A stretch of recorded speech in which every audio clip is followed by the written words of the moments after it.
Hello friends, இன்றைக்கி நாம் இந்த பாகக்காய் வத்தலை வச்சு சூப்பரான டேஸ்டியான குழம்பு தான் பண்ண போகிறோம். ரொம்ப ரொம்ப சூப்பராக இருக்குங்க. அதே சமயத்தில் நம்ம எல்லாருக்குமே ரொம்ப ரொம்ப ஹெல்த்தியான ஒரு குழம்பும் கூட. இந்த குழம்புல கொஞ்சோன்னு சேர்த்துட்டு அப்படியே நீங்கள் சாதத்தை பெரட்டி சாப்பிட்டிங்கன்னா அப்படி ஒரு டேஸ்ட்டாக இருக்குங்க. அந்த மாதிரி ஒரு குழம்பு தான் இன்றைக்கி நம்ம வச்சுருக்கோம்.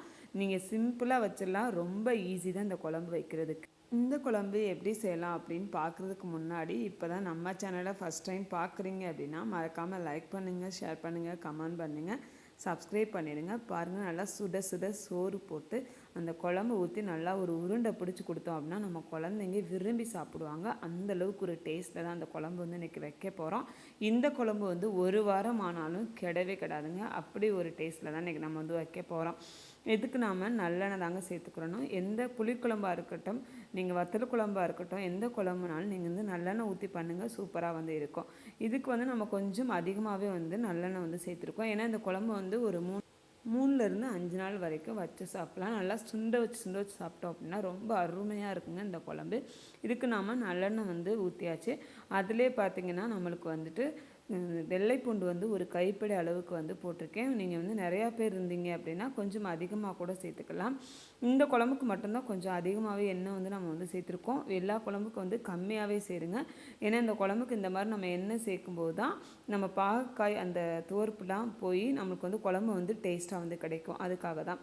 இப்போ நாம் இதுலேயே சின்ன வெங்காயம் உங்களுக்கு எவ்வளோ வேணுமோ அவ்வளோ சேர்த்துக்கலாங்க. இப்போ இது ரெண்டையும் போட்டுட்டு நல்லா வதக்கலாம். கொஞ்சம் நல்லா வதங்கட்டும். அதுலேருந்து கொஞ்சமாக கருவேப்பிலை ஆட் பண்ணிக்கலாம். போட்டுட்டு நல்லா வதக்கலாங்க. ஆல்ரெடி நம்மளுக்கு இந்த பூண்டு நல்லாவே வதங்கிருச்சு. இப்போ நம்ம எல்லாத்தையும் இந்த வெங்காயமும் வெங்காயத்தையும் பூண்டையும் நீங்கள் ஒன்றா சேர்த்து கூட வதக்கலாம். அதுலேயும் நம்மளுக்கு ரெண்டுமே ஒன்றா சேர்ந்து வதங்கிடும். இப்போ நம்ம இது வதங்கினதுக்கு அப்புறமா 2 பழுத்த தக்காளியை நம்ம போட்டுக்கலாம். போட்டுட்டு கொஞ்சமாக உப்பு சேர்த்துக்கலாம். உப்பு சேர்த்துட்டோம் அப்படின்னா நம்மளுக்கு இது அந்த தக்காளி நல்லா மசிஞ்சிரும். அதுக்காக தான் உப்பு சேர்த்துக்கிறோம். இந்த ஸ்டேஜ்லேயே நம்மளுக்கு எவ்வளோ பாகக்காய் தேவைப்படுதோ அவ்வளோ நீங்கள் சேர்த்துருங்க. இந்த பாகக்காய் குழம்பு ரொம்ப ரொம்ப நல்லதுங்க. உடம்புக்கு ரொம்ப ரொம்ப நல்லது. அந்த பாகக்காய் நம்ம ஊற வச்சு கூட சேர்க்கலாம். நான் இன்றைக்கி அப்படியே தான் சேர்த்துருக்கேன். நம்ம இந்த எண்ணெயிலே போட்டு அந்த பாகக்காயும் வதக்க போகிறோம். பாகக்காய் நம்ம ஃப்ரெஷ்ஷு கிடையாதுங்க. இது ட்ரை பாகக்காய் தான். அதாவது வத்தல் போடுவோம் இல்லையா, அந்த பாகக்காய் தான் நம்ம சேர்க்க போகிறோம். இப்போ இது நல்லா வதங்கினதுக்கப்புறம் நம்ம பாகக்காய் அப்படியே சேர்த்துடலாம். இங்கே பாருங்கள், இந்த மாதிரி தான் காஞ்சி போன இந்த பாகக்காய் இருக்கும் இல்லையா, அது இப்படி தான் இருக்கும். இதையும் நம்ம இதிலே போட்டுட்டு நல்லா வதக்கிக்கலாம். இது வதங்கட்டும். இது வெந்துருமா அப்படின்னு கேட்டிங்கன்னா வெந்துருங்க. இது நம்ம பாகக்காய் குழம்புல கொதிக்கும் போது நல்லாவே வெந்துடும். நம்ம சாப்பிட்றதுக்கும் சூப்பராக இருக்கும். இப்போ இது எல்லாத்தையும் போட்டு நல்லா வதக்க போகிறோங்க. ஒரு 5 மினிட்ஸ் நல்லா வதக்கிடுங்க.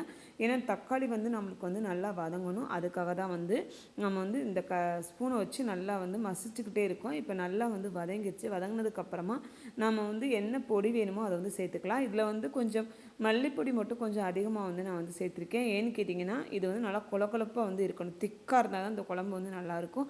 அதனால வீட்டிலேயே நீங்கள் வீட்டில் அரைச்ச மல்லித்தூளே ஒரு 3 ஸ்பூன் மல்லித்தூளும் ஒரு 2 ஸ்பூன் காரத்துக்கு நான் மிளகாய்த்தூள் போட போகிறேன். மிளகாய்த்தூள் உங்களுக்கு நிறைய காரம் வேணும் அப்படின்னா நீங்கள் கொஞ்சம் அதிகமாக கூட சேர்த்துக்கலாம். எனக்கு இந்த காரம் போதும், அதனால் இதை போட்டாச்சு. இப்போ ஃபைனலாக நம்ம புளியை கரைச்சி அப்படியே ஊற்றிடலாம். அந்த கீழே உள்ள அந்த துகள்கள்லாம் எடுத்துடலாம். ஏன்னா அதை அப்படியே போட்டோம்னா குழம்புல அங்கங்கே நம்ம சாப்பிடும்போது அந்த ஓடெல்லாம் குத்த ஆரம்பிக்கும், அந்த புளியோடைய ஓடு. அதனால் என்ன செய்யலாம், ஃபைனலாக நம்ம புளியை ஃபில்ட்ரு பண்ணிவிட்டு கூட நீங்கள் ஊற்றிக்கலாங்க. இப்போ நம்ம குழம்பு கொதிக்கும்போது கொஞ்சமாக இதிலே பார்த்திங்கன்னா இது வெந்தயத்தூள் தாங்க. வெந்தயத்தூள் போட்டால் நம்மளுக்கு இந்த மாதிரி புளிக்குழம்புக்கு நல்லா கமகமன்னு வாசத்தோடு இருக்கும். ஃபைனலாக தான் நான் கடுகுலுந்து போட்டிருக்கேன். போட்டதுக்கப்புறமா இதில் நம்ம கொஞ்சமாக மஞ்சள் தூள் சேர்த்துக்கலாம். சேர்த்துட்டு நல்லா கொதிக்க விட்டுட்டு நல்லா பாருங்கள், எண்ணெயெலாம் பிரிஞ்சு வரும்போது நம்ம வரமிளகா போட்டுட்டு க்ளோஸ் பண்ணிவிட்டு ஒரு 5 நிமிஷம் கழித்து எடுத்தோம் அப்படின்னா இந்த மாதிரி எண்ணெயெல்லாம் பிரிஞ்சு சூப்பராக குழம்பு ரெடி ஆயிருங்க. குழம்பை பார்த்தாவே அல்டிமேட்டாக இருக்கு இல்லையா, இப்படி தான் நம்மளுக்கு ரெடி ஆகுங்க. ரொம்ப சூப்பராக இருக்கும். நீங்களும் வச்சு பாருங்கள். வச்சு பார்த்துட்டு எப்படி இருந்துச்சு அப்படிங்கிறத மறக்காமல் கமெண்டில் சொல்லுங்கள். வீடியோ பிடிச்சிருந்தது அப்படின்னா மறக்காமல் லைக் பண்ணுங்கள், ஷேர் பண்ணுங்கள், கமெண்ட் பண்ணுங்கள், சப்ஸ்கிரைப் பண்ணிடுங்க. பாருங்கள், சூப்பரான ஒரு குழம்பு. பார்த்த உடனேயே நம்மளுக்கு சாப்பிடணும் அப்படின்னு தோணும். அந்த மாதிரி ஒரு குழம்பு தாங்க இன்றைக்கி நம்ம பண்ணியிருக்கோம். நீங்களும் கண்டிப்பாக ட்ரை பண்ணி பாருங்கள். ஓகே ஃப்ரெண்ட்ஸ், இதே மாதிரி இன்னொரு ஹெல்த்தி வீடியோ நம்ம நாளைக்கு பார்க்கலாம். Okay bye.